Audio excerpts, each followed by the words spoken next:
we are just picking up from our sources that the entire board, barring Punita Kumar Sinha and Rupa Kudva, have offered to tender their resignation to pave way for Nandan Nilekani. See, because you cannot fire a board overnight. It either has to be done by calling an extraordinary general meeting of shareholders, but Nilekani doesn't want to go down that route. He wants the board members to voluntarily step down, and he wants all of them to do it because he does not want any legacy issues emanating from the previous board, considering Narayan Murthy continuously said it was a board issue and not Vishal Sikka. So from what I understand from my sources, the entire board, this includes Seshasai, Ravi Venkatesan, independent directors like Jeff Lehman, possibly even Vishal Sikka and Praveen Rao have offered to tender their resignation. So this will be followed by them really inviting Nandan Nilekani to come on board and reconstitute the board as non-executive chairman. That's the breaking story.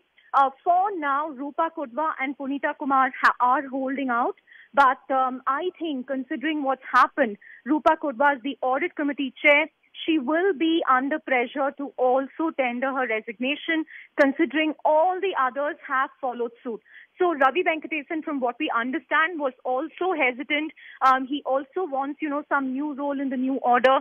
But Nandan Nilekani is very clear that if he has to take on this mammoth task of, improving governance, of really improving the brand image of Infosys, he will only do it with a new board. He cannot continue with the existing board. Seems like he's hell-bent, Chandra, on starting off on a clean slate, which is why he wants this rejigging to happen before he comes on the board. That's right. We still need clarity on whether Nandan Nilekani has already made up his mind on, his choice of board members. If it will have a combination of perhaps one more founder who's invited, or perhaps some of leading executives like the current CFO, MD Rangnath. But what we know for sure is he will not be happy, continuing with the present board because, again, it's a legacy issue. People will turn around and ask that, this decision was taken when this person was board member. What's really changed? So he's keen to start on a clean slate. And as we said yesterday, he is seriously considering a role, but he is very insistent that he wants some guarantees on, his position in the board, on his relationship with the promoter before he steps in. Because Nandan Nilekani is the kind of person who will not take, an emotional risk just because he has a shareholding. He will take a calculated risk at this point, which is why he's insistent that the board has to be cleaned up before he's even invited by the board as non-executive chairman.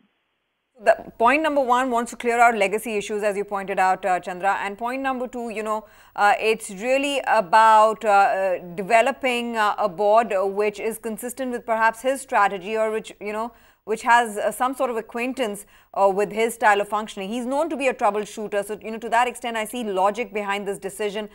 Chandra, you've been on top of this story, and I want to remind our viewers then, on Tuesday, well ahead, and this is really ED now leads and others follow, Chandra had come to the market to state that Mr. Nilekani would be considering a role back at the helm of Infosys, and now she's coming in with this most recent twist in the tail, highlighting to our viewers that if he does come back, then that would mean that the board would be reconstituted. Chandra, now, just taking the story forward, we understand that, this would be perhaps a logical way of dealing with the situation. But what does this mean for the future of Infosys, the strategy that will be adopted going forward from here? Because there would be a rejig on that front. And I don't know how the investor community would take to that. The stock has reacted positively as we speak. It's up about 1.5%. But really, could you throw more perspective? Is it really then about, the old style of leadership coming back if the board also constitutes some of the older members, or, some, like you suggested, one ex-promoter as well?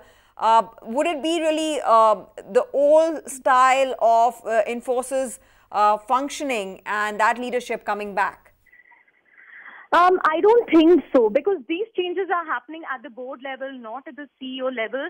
And I think Nilekani is quite clear that even if he takes on a role, it will be an interim arrangement, perhaps for 6 months to a year, to really steady the ship, improve perception, improve relationship with clients, appoint a CEO who's not just technologically sound, but also in sync with the culture.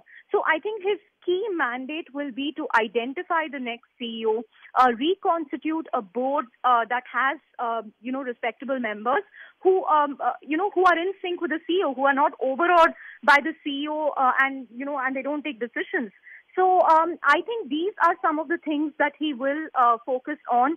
But, to state that will it bring back the old style of leadership, I don't think so, because that ship has sailed. Nobody's going to accept a Narayan Murthy today as in an executive role. He also doesn't want that. And even Nilekani, we've been stressing right from the beginning, unlike what others have said, he will not head the organization. It's too much of a risk for him to take at this stage. But he has a moral responsibility to take on a governance function, considering, his wealth, his stature, everything is tied to this company. So that's why we stress that even if he comes back, it will be in a non-executive role as chairman of the board. It will not be a business or operational function. Right. Chandra, stay with us. It's pouring exclusives on Infosys. And it seems like another heavyweight is backing Nandan Nilekani getting back to the board. Now, we understand, as part of our ongoing coverage on the Infosys saga, we're learning that India's largest insurer, that's Life Insurance Corporation of India, or LIC, which holds close to 8% in the IT major, is batting for a comeback by Infi veteran Nandan Nilekani. And Vijay Ganeshan Iyer, my colleague who's picking up this news story, joins us right now with exclusive details. Vijay, why does LIC want Nandan Nilekani back, and what's the role they envisage for him?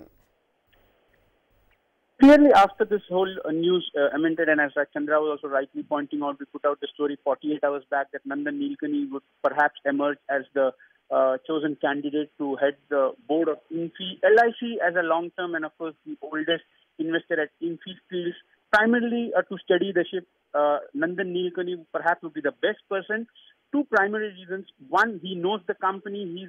He's one of the promoters of this company. He's built this company brick by brick. So he understands the intricacies of Infosys and how the company functions. And secondly, also Nandan Nilekani can be a good interface at this point of time to manage the crisis which Infosys has been hit after Vishal Sikka's resignation, whether it is with the domestic institutional investors, whether it's with the foreign institutional investors, or whether it's with the clients at large. So LIC clearly says, although they are saying officially from no camp any communication has come, they are yet to meet top management, board officials, or even the promoters after this whole issue came out in the last 1 week. But LIC is very clear, if Nandan Nilekani is going to be the choice and the preferred candidate would heading Infosys board, yes, LIC will back that move because they clearly want this whole imbroglio to be ended as early as possible. And clearly LIC still says as an institution they bet big on Infosys. They will be here as a long-term investor, so they are keeping a close watch. But as of now, they are also wanting to hear firsthand from the management, which will happen perhaps in the coming weeks. But yes, if Nandan Nilekani is going to be the preferred name, LIC as the oldest and one of the largest investors in Infosys will back his candidature. And Vijay, if I'm not mistaken, LIC is the same one which was also, very unhappy with Vishal Sikka's exit, right? So it seems like this is sort of salvaging the situation. They're saying, okay, if it's Vishal Sikka, if it's Nandan Nilekani, we're fine with these big exits. Actually, we need to understand that LIC, any which way, even as we put out on Saturday, clearly was not happy with the situation that has panned out in the last 3 months in the way Infosys board and promoters have been slugging it out in the public. LIC had conveyed its say when they met both the promoters and the management, saying that this is not the right way, because at the end of the day, say all this is only leading to the shareholders' value getting eroded, and they being one of the largest shareholders, clearly they are taking a hit. So clearly they are saying the management also has to take into view certain aspects that promoters are flagging out. But now with a lot of water flown under the bridge, clearly Nandan Nilekani, perhaps, as I was mentioning, would be the candidate who would perhaps soothe the nerves, try and bring people on board, and try and sail Infosys out of this choppy waters and stabilize things. And that is what LIC says. If that's going to happen, yes, Nandan Nilekani would be a preferred candidate and they would back him. Find us on Facebook at facebook.com/ETNow, and don't forget to click the like button. You can also follow us on Twitter at ETNowLive. To stay updated with all our programming, hit the subscribe button on our YouTube channel by logging on to youtube.com/ETNow.